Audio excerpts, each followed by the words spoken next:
Kaixo, Ainara Lasa naiz eta beste hainbat lagunekin batera parte hartu dut Jakin aldizkariak Joxe Azurmendiri eskaini dion zenbaki berezi mamitsu eta interesgarri honetan. Hemen ikus dezakezuen irudi hause sortu dut propio zenbaki honetarako eta argazkilaritza baliatu dut irudia sortzeko.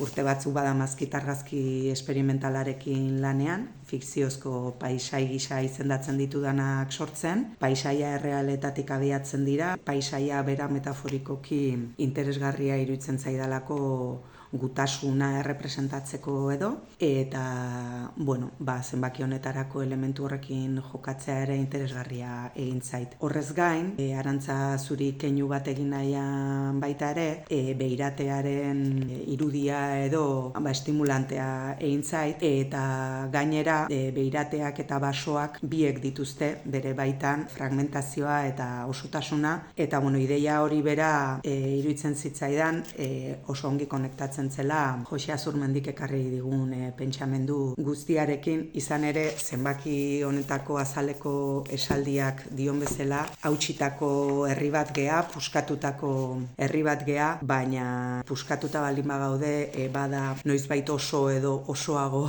izan ginelako ere, eta bada baita ere izango garelako ere, ezta? Horregatik hirugarren elementu bezala jarri dut irudia alderik alde zeharkatzen duen argi hau, bereziki errepresentatu nahian Joxe Azurmendik transmititu digun argia eta argitasun guztia. Izan ere, iruditzen zait bereziki ekarri digula Joxek kontzientzia oso bat, herri puskatuaren eta hautsiaren kontzientzia, baina ekarri digula baita ere osotasun berriak irudikatzeko pentsamendu oso bat, ekintzarekin oso konektatuta egon dena, eta hasieran aipatzen nun, fikziozko paisaia hoietan bezalaxe nolabait errealitate berriak irudikatzeko pentsamendu bat dena, ezta? Horixe da irudiaren laburpena edo deskribapena. Gehiago jakin nahi badezue, zenbaki berezi hau eskuratu baino ez dezu egin behar, oraindik ez badezu egin, Jakinek Durangoko azokan jarriko duen erakusmailan topatu ahal izango dezue.